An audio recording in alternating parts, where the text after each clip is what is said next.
찬송가 289장 찬양 드리심으로써 새벽 기도회를 시작하겠습니다. 찬송가 289장입니다. 주 예수 내 맘에 들어와 계신 후 변하여 새 사람 되고 내가 늘 바라던 참빛을 주 예수 내 맘에 오심 주 예수 내 맘에 오심 주 예수 내 맘에 오심 물밀듯 내 맘에 기쁨이 넘침은 주 예수 내 맘에 오심 주 예수 내 맘에 들어와 계신 후 망령 때 냉시를 끊고 머리털보다 더 많던 내 죄가 눈보다 더 희어졌네 주 예수 내 맘에 오심 주 예수 내 맘에 오심 물밀듯 내 맘에 기쁨이 넘침은 주 예수 내 맘에 오심 내 맘에 소망을 든든히 가짐은 주 예수 내 맘에 오심 의심의 구름이 사라져 버림도 주 예수 내 맘에 오심 주 예수 내 맘에 오심 주 예수 내 맘에 오심 물밀듯 내 맘에 기쁨이 넘침은 주 예수 내 맘에 오심 상의 음침한 골짜기 가다가 밝은 빛 호련히 비쳐 저 멀리 하늘 문 환하게 보임도 주 예수 내 맘에 오심 주 예수 내 맘에 오심 주 예수 내 맘에 오심 물밀듯 내 맘에 기쁨이 넘침은 주 예수 내 맘에 오심 내가 저 천성을 올라가 살기는 주 예수 내 맘에 오심 천성에 올라가 주님을 뵈리니 그 기쁨 비길 데 없네 주 예수 내 맘에 오심 주 예수 내 맘에 오심 물밀듯 내 맘에 기쁨이 넘침은 주 예수 내 마음에 오심. 기도하겠습니다. 사랑의 하나님 아버지, 오늘도 새날을 저희에게 허락하여 주시고 주님 앞에 나와 이 하루를 시작하게 인도하여 주심에 감사를 드립니다. 우리로 주의 복음을 믿게 하여 주시고 주 안에서 새로운 피조물로 거듭나게 하심에 감사를 드립니다. 그러나 때로는 우리의 육신의 연약함으로 우리가 실족하고 넘어질 때가 있습니다. 우리를 사랑하시는 주님, 우리의 연약함으로 우리가 넘어지고 쓰러질 때에 그리스도의 사랑으로 우리를 강권하사 우리가 다시 일어설 수 있는 새 힘을 허락하여 주시옵소서. 우리에게 주신 주의 사명을 감당하여 주님 가신 그 길을 따라가는 제자의 삶을 온전히 살아갈 수 있는 힘과 능력을 부어 주시옵소서. 사랑의 주님, 저희가 기도하기를 쉬는 죄를 범치 않기를 원합니다. 우리가 함께 기도할 때에 그 기도를 들으시고 하나님께서 그 기도에 응답하시리라는 믿음을 갖고 우리가 기도하게 하여 주시옵소서. 이 나라와 이 민족을 위하여 간구합니다. 하나님, 이 나라와 이 민족이 주님 앞에서 주님 마음에 합당한 나라 되기 원합니다. 새로운 정부가 출범하여 주님, 이제 첫 해를 보내는 가운데 있습니다. 그러나 여전히 어지럽고 어려운 상황을 우리는 마주하고 있습니다. 하나님, 새로운 정부를 통하여 또 하나님의 뜻이 이루어질 수 있도록 국가 유정자들을 붙들어 주시고 맡겨진 일들을 잘 감당할 수 있는 지혜와 명철을 허락하여 주시옵소서. 정치, 경제, 외교 등 우리에게 있는 많은 문제들이 우리의 힘으로 해결하는 것이 아니라 우리의 기도를 통하여 하나님께서 그들을 사용하여 역사하여 주실 것을 믿습니다. 이 나라와 이 민족을 사랑하시는 주님, 우리가 더욱 나라와 민족을 위하여 기도하게 하여 주시고 우리가 이 나라 이 민족이 하나님의 뜻을 거스리는 나라 되지 않을 수 있도록 함께하여 주시옵소서.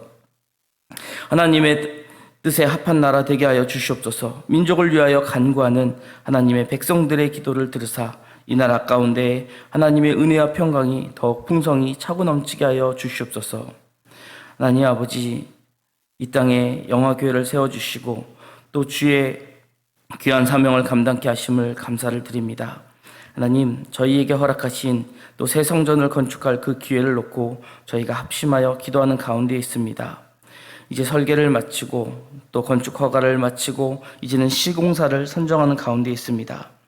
많은 어려움들이 우리 앞에 있지만 우리가 그 어려운 상황을 바라보는 것이 아니라 그 상황을 주관하는 주님을 바라볼 수 있는 믿음의 눈을 뜨게 하여 주시옵소서. 하나님께서 어떻게 이 상황을 인도하여 가실지 우리가 더욱 기대하게 하여 주시고 우리가 믿음의 눈으로 바라보며 하나님께서 이루어 가시는 그 놀라운 일들을 바라보며 감사하는 성도들 되게 하여 주시옵소서. 이를 위하여 우리가 함께 기도할 때에 우리 안에 더욱더 하나님의 은혜가 차고 넘치길 원합니다. 하나님, 이 일을 통하여 우리가 더욱더 성장하는 교회 되게 하여 주시고 더욱더 주님 앞에 바로 서는 교회 되게 하여 주시옵소서. 온 성도가 한 마음으로 기도함으로 세워가는 성전 되게 하여 주시고 이 모든 것을 하나님께서 주관하시고 하나님께서 하셨음을 고백하게 하여 주시옵소서. 하나님, 무엇보다 영화교회가 서로 사랑함으로 사랑이 넘치는 교회 되게 하여 주시옵소서. 우리가 주의 사랑을 전함으로 전도하는 교회가 되게 하여 주시옵소서. 우리가 서로 사랑할 때 모든 사람이 그 사랑함을 보고 우리가 주의 제자임을 깨닫게 된다 말씀하셨사오니 우리 안에 이 사랑이 끊이지 않게 하여 주시옵소서. 주의 말씀의 능력이 나타나는 교회 되게 하여 주시옵소서. 치유의 능력이 나타나는 교회 되게 하여 주시옵소서. 한 영혼 한 영혼을 귀히 여기며 서로에게 더욱 관심과 사랑을 보이며 서로를 세워나가는 믿음의 공동체 되게 하여 주시옵소서. 사랑의 주님, 이 시간도 세계 열방 가운데 주의 복음을 들고 나아가 선교의 사명을 감당하고 있는 선교사님들이 있습니다. 선교사님들을 주님께서 붙들어 주시고 맡겨주신 모든 사역과 또 함께하는 공동체 위에 하나님의 은혜와 평강이 차고 넘치게 하여 주시옵소서. 우리가 이곳에서 기도하지만 성령님께서 그 현장에서 역사해 주실 것을 믿습니다. 우리가 더욱 관심을 갖게 하여 주시고 그들에게 기도와 중보를 아끼지 않게 하여 주시옵소서. 해외 유학, 출장, 출타 중인 성도들이 있습니다. 군에서 복무 중인 우리의 자녀들이 있습니다. 주의 자녀들이 어디에 있든지 주의 크신 은혜 가운데에 또 주의 인도하신 가운데 거하게 하여 주시옵소서. 하나님, 특별히 이제 다음 주부터 유아유치부를 시작으로 우리 교육부서 다음 세대의 여름 행사가 시작됩니다. 하나님, 이 시간을 통하여 전도의 계기를 삼게 하여 주시고 정체되었던 우리 자녀들의 신앙이 다시금 주의 성령으로 덧입어 새 힘을 얻는 귀하고 복된 은혜의 시간이 되게 하여 주시옵소서. 여름 성경학교와 여름 수련회를 준비하는 모든 손길 가운데 주님 함께 하여 주시고 온 성도들이 한 마음으로 기도함으로 우리 자녀들의 믿음이 주 안에서 바로 세워나갈 수 있는 귀하고 복된 은혜의 기회를 삼게 하여 주시옵소서. 주님, 이 시간도 주의 말씀을 사모함으로 주님 앞에 나왔습니다. 우리가 주의 말씀을 들을 때에 말씀 속에서 역사하시는 하나님 만나게 하여 주시고 말씀을 통하여 은혜 받는 시간 되게 하여 주시옵소서. 감사드리며 모든 말씀 사랑이 많으신 예수 그리스도 이름으로 기도드립니다. 아멘. 고린도후서 5장 11절로 21절까지의 말씀을 우리 함께 보도록 하겠습니다. 계속해서 신약성경 고린도후서 5장 11절로 마지막 21절까지의 말씀 저희가 한 목소리로 봉독하도록 하겠습니다. 우리는 주의 두려우심을 알므로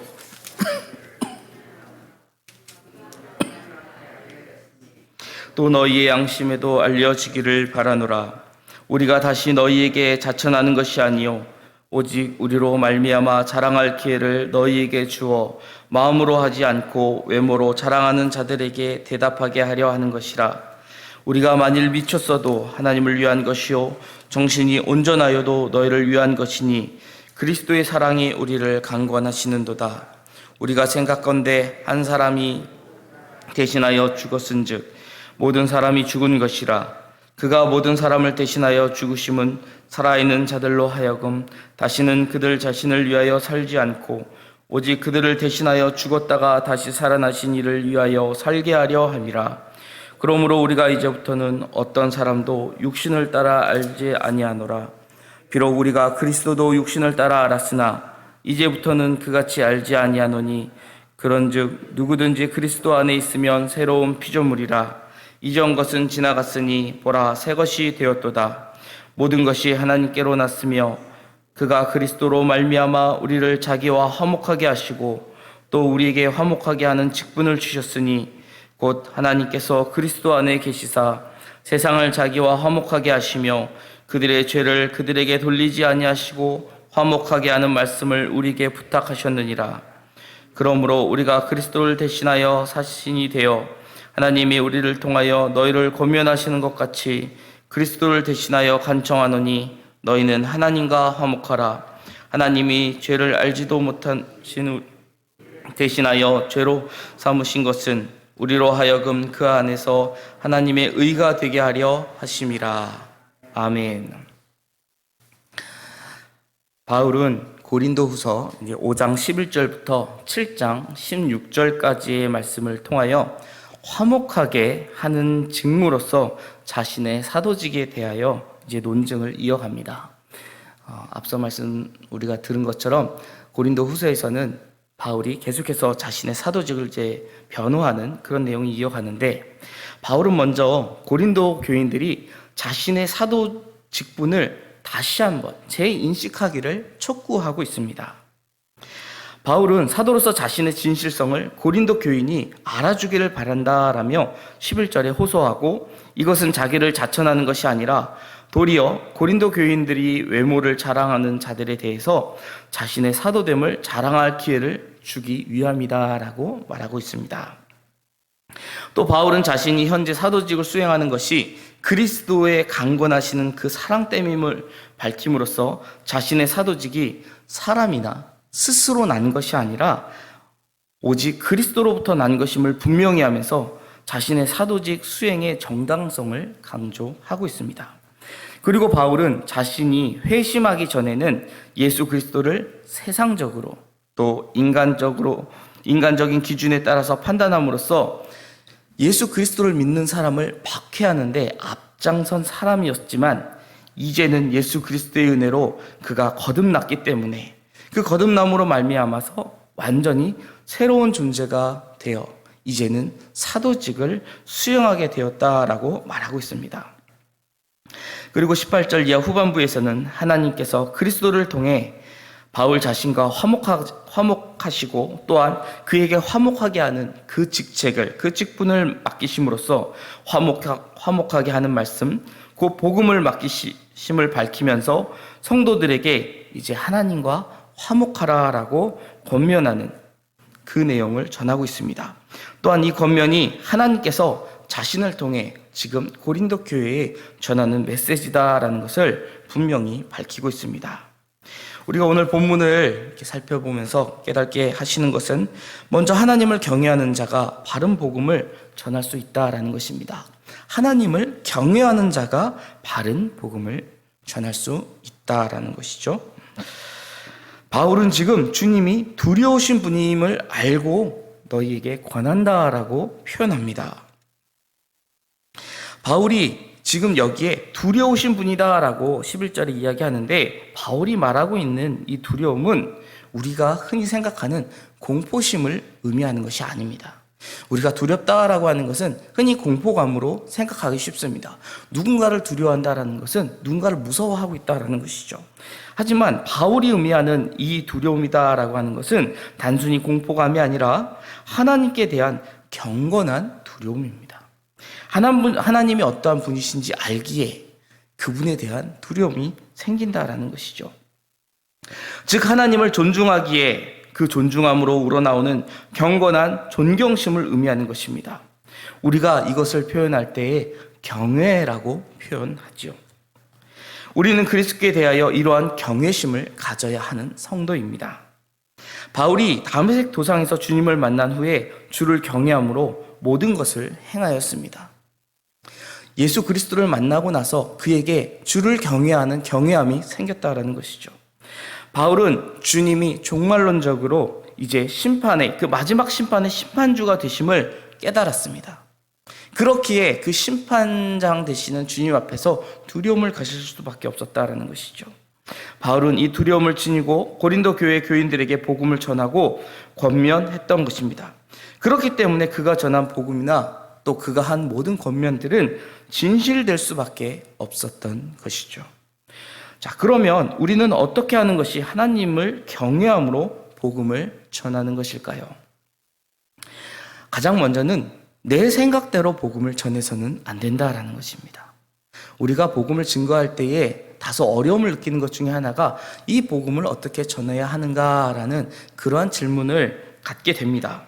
그런데 사실 이 복음은 성경에서 이미 모든 것을 다 규정해 주셨습니다. 복음은 무엇이다 라는 것이 우리에게 주신 이 말씀을 통해서 이미 다 기록되어 있습니다. 우리는 이 말씀을 있는 그대로 전하면 된다라는 것이죠. 내 생각대로 전하는 것이 아니라 성령과 말씀 안에서 전해야 된다라는 것입니다.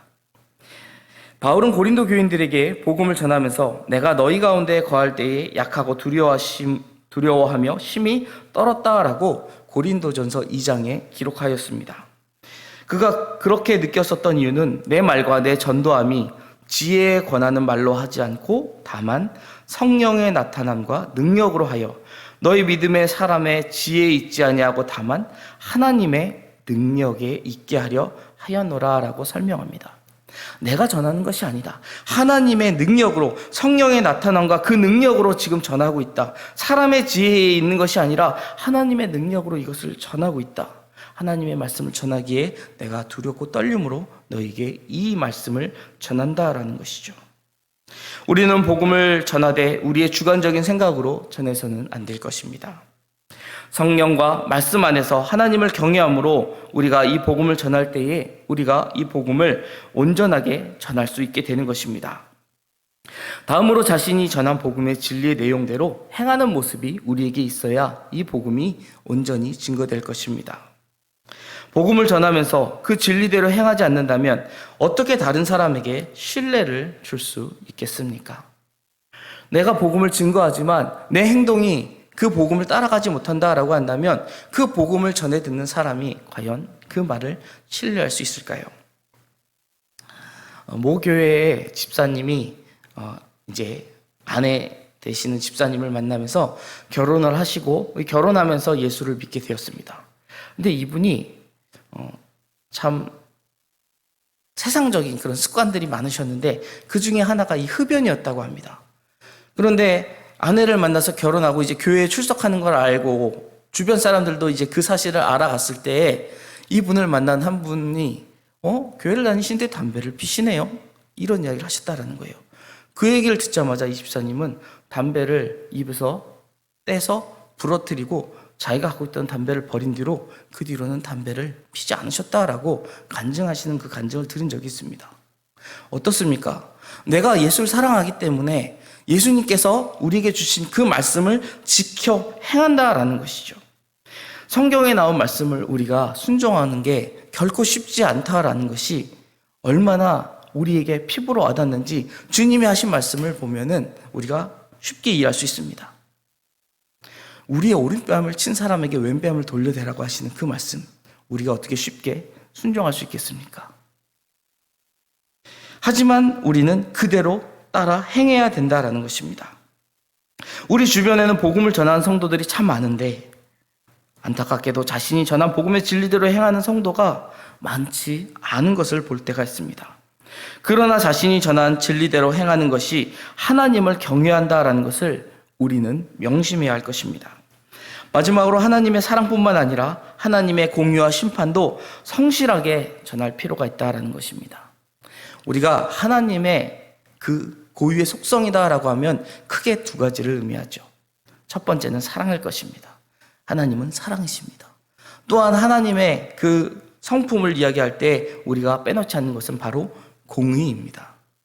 특히 이 구약 성경에 잘 나타나고 있는 하나님의 공의는 참 우리를 두렵게 하기도 합니다. 우리가 전도할 때 교회 가면 예수를 믿으면 복을 받는다라는 말을 흔히 하죠. 물론 틀린 말은 아닙니다. 우리가 예수를 믿으면 구원을 얻기에, 영생을 얻을 수 있기에 큰 복을 받는 것은 사실입니다. 하지만 우리가 만약 예수를 전할 때에 이 복만을 강조하게 된다라고 한다면, 하나님의 사랑과 은혜만을 강조하게 된다라고 한다면 그 이야기를 들은 사람은 하나님을 온전히 믿지 못하고 경외하지 못합니다. 이것은 하나님을 온전히 전하지 못한 것이 된 것입니다. 하나님의 사랑과 은혜만을 들은 사람은 하나님을 경외하지 않습니다. 오직 하나님의 그 사랑과 은혜만을 바라고 때로는 나에게 허락하시는 그 고난과 역경이 이해되지 않아 하나님을 떠날 수도 있다는 것이죠. 하나님이 사랑과 은혜의 하나님이실 뿐만 아니라 엄중한 공의의 하나님이시고 또 심판주가 되심을 분명히 알아야만 우리가 하나님을 경외할 수 있다는 것을 바울은 우리에게 전하였습니다. 하나님의 말씀을 편중되게 전하는 것은 하나님을 경외하는 태도라고 볼 수 없을 것입니다. 주인을 두려워하는 종이라면 주인의 말을 누구에게 전할 때에 조금의 가감 없이 있는 그대로 모두 전하게 될 것입니다. 마찬가지입니다. 복음을 전하는 사람도 복음의 두 핵심인 하나님의 사랑과 공의 모두를 전해야 하는 것이 하나님을 경외하는 자의 합당한 태도일 것입니다.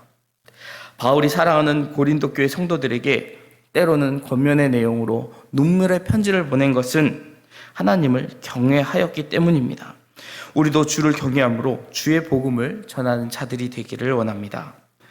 13절에 바울은 사역의 동기에 대해서 이제 설명하고 있습니다. 아마 이 13절의 내용은 우리가 사도행전에서 본 것처럼 바울에게 저가 미쳤다라고 이야기했었던 그 대적의 주장에 대해 지금 바울이 변론하는 내용이 포함된 것으로 보여집니다. 대적들은 자신들의 종교적 그 무아지경이나 횡설수설하는 말들을 하나님의 영감을 받았다라고, 우리가 가끔 이제 성령의 체험을 할 때에 방언을 할 때가 있습니다. 우리가 알아듣지 못하는 말을 할 때에 저 사람이 지금 성령의 임재를 경험하였구나라는 것을 우리가 보고 알 수 있지요. 하지만 그때에는 그것을 의도적으로 하면서 내가 하나님의 영감을 받았다라는 표시로 자랑하며 인정받으려 했던 그런 모습들이 있었다라는 것이죠. 그렇지만 바울은 자신의 사도가 된 그 동기가 그리스도를 기쁘게 하는 것이기 때문에 그가 중요하게 여긴 일은 다른 사람들을 설득하는 것이었지 색다른 종교를 체험하게, 그동안 그들이 알지 못했었던 종교를 깨닫게 하는 것이 아니었다라는 것입니다. 바울도 영적인 경험을 이제 후에 12장에 가면은 언급을 합니다. 하지만 바울이 이러한 것을 언급한 것은 자신을 자랑하려 함이 아니라는 것을 우리는 알고 있습니다. 또 14절, 15절에 바울이 사역에 헌신하는 그 동기가 전적으로 그리스도의 사랑 때문이었다라고 지금 표현합니다. 그렇습니다. 바울이 사역에 헌신하는 동기는 전적으로 예수 그리스도의 사랑 때문이었습니다. 이는 그리스도를 향한 사랑 혹은 그리스도께서 베푸신 사랑을 의미하는데 아마도 이 단락에서는 전자보다는 후자의 내용이 더 적합한 해석이라고 생각이 됩니다. 바울은 그리스도의 사랑이 자신을 강권한다라고 말하고 있는데 이 강권하다라는 단어는 붙잡다, 짓누르다, 그리고 통제한다라는 의미를 가지고 있습니다. 바울은 15절에 그리스도의 죽음으로 유익을 얻은 성도들의 삶의 목적을 또한 설명합니다.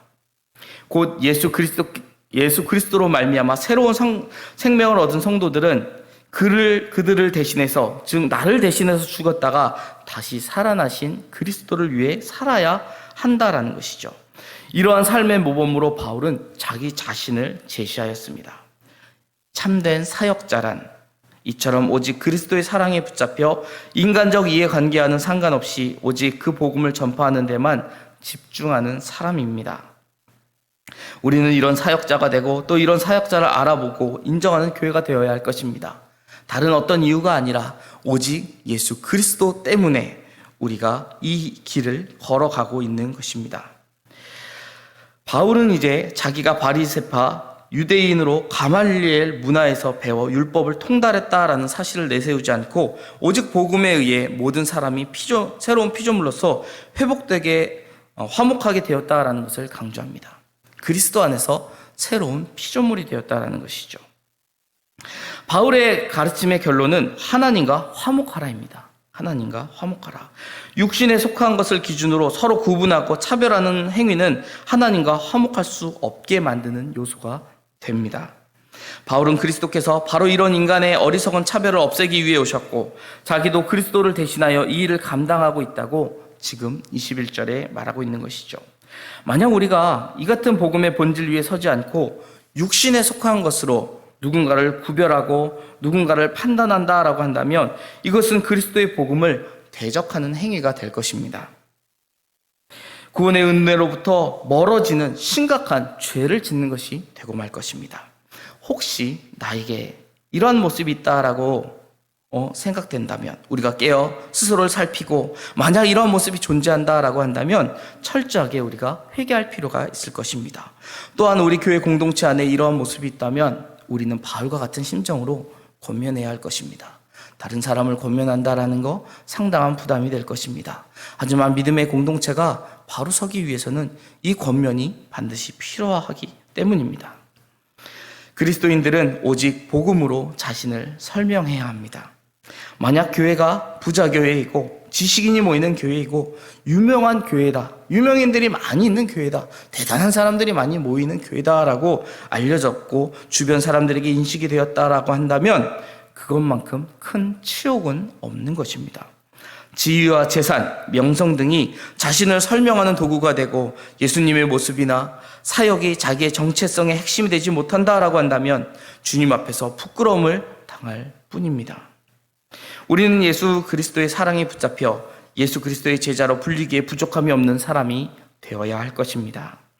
우리 모두 주의 사랑에 붙잡혀서 새로운 피조물로 참된 예수 그리스도의 사람을 살아갈 수 있는 저와 여러분이 되시기를 주의 이름으로 축원드립니다.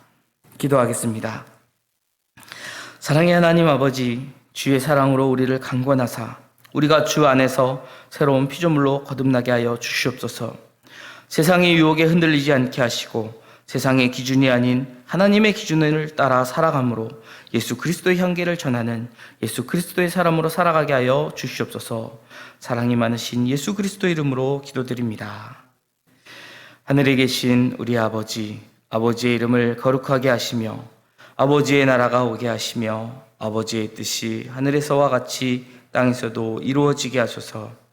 오늘 우리에게 일용할 양식을 주시고 우리가 우리에게 잘못한 사람을 용서하여 준 것 같이 우리 죄를 용서하여 주시고 우리를 시험에 빠지지 않게 하시고 악에서 구하소서. 나라와 권능과 영광이 영원히 아버지의 것입니다. 아멘.